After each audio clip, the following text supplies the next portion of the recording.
السيده كنزه الغالي، فكيفاش كان التنسيق؟ لانه شفنا واحد التنسيق اللي كان رائع جدا.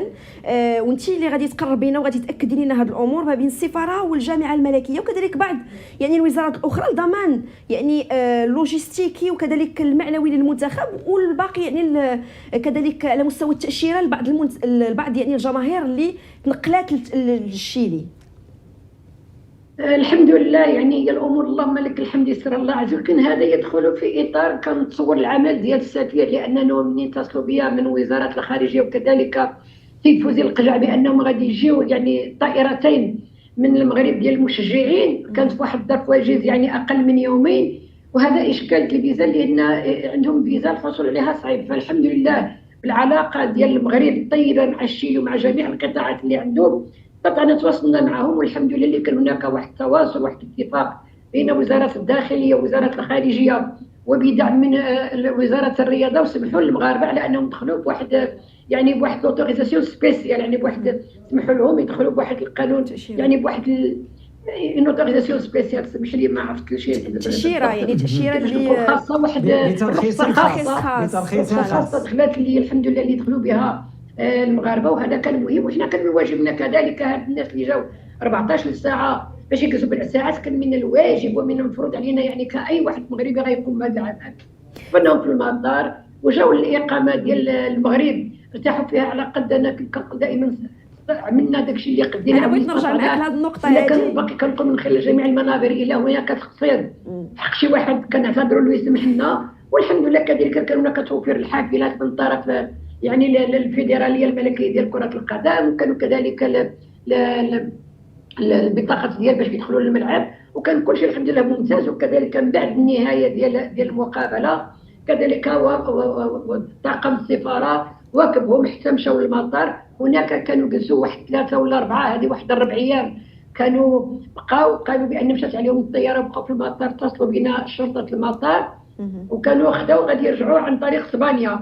قالوا لهم تمشيو على طريق البرازيل لان البرازيل ما فيهاش الفيزا، جاوبوا ما بقاوش، قالوا حنا ما عندناش باش نقطعوا.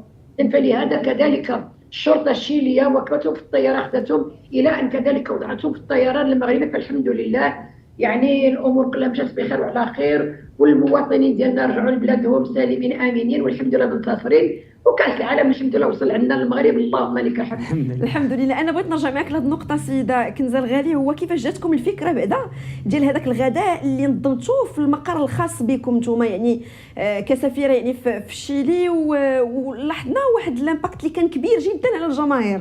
يعني شفنا الاطباق المغربيه متواجده تما، شفنا واحد الفرحه اللي كانت عارمه جدا للجماهير المغربيه. كيفاش جاتكم هذه الفكره هذه؟ لا هي في الحقيقه ماشي جاتنا الفكره، هو ربما في 2019 كذلك كان في الشيلي كان عندهم بحال بين قوسين ما يقابله الربيع العربي، وكان عندنا هنايا المقابلات ديال التايكواندو، وجاو الفرق ديال التايكواندو ديال المغرب، جاو ديال الاناث وديال الذكور، وكان هناك واحد الغليان كبير في المجتمع الشيلاني. بزاف ديال يعني بعض الدول رجعت مشات بحال من المطار بحال الاردن، يعني كانت السعوديه وديالنا بقاو. فلهذا كذلك جاو للمغرب، جاو لدار المغرب، وكان نفس الاحتفال غير ربما الاعلام يعني ما كل حاجه وقتها، ولكن كذلك يعني دار المغرب هي مفتوحه لجميع المغاربه، يعني اي واحد من المغرب جا لابد على اننا نستقبلوه في المطار. وكان صراحه نقول لك حتى هذو الوليدات على الفرقه ديالنا صراحه نبقى لك الله يخليكم عندهم واحد الحميه خاصه ومشاو للفندق، بينما المغاربه فمن غير المنطقي اي واحد مغربي يعني الحمد لله المغاربه كلهم معروفين يعني بحب كرم الضيافه كيف كنقولوا، واخا الزيت والخبز واتاي هذا معروف عندنا جميعا. فما يمكنش 600 او 500 واحد غادي يجي، واحد 5 ولا 6 سوايع غيبقاو جالسين في المطار ولكن غادي يمشيو وعاود خصهم يجيو. فلهذا قلت لهم الا قبلتيو علينا مرحبا بكم. وهذه زعما هذه ماشي اول مره كنقوم بها، يعني الوفود اللي سبقت وجات يعني في الشيلي الحمد لله تعاملنا معها بنفس الكيفيه، ان كثرت او قلت، ولكن هذا يعني تقليد عندنا في هذه الاقامه الحمد لله، لانه هذه كتبقى دار المغرب ودار المغاربه، ونحن هنايا دارنا صاحب الجلاله محمد نصر الله باش يعني نسهروا على اي حاجه المغرب كتوصل لنا. هذا داخل في اطار اهتمامنا وفي اطار العمل اللي خصنا نقوموا به.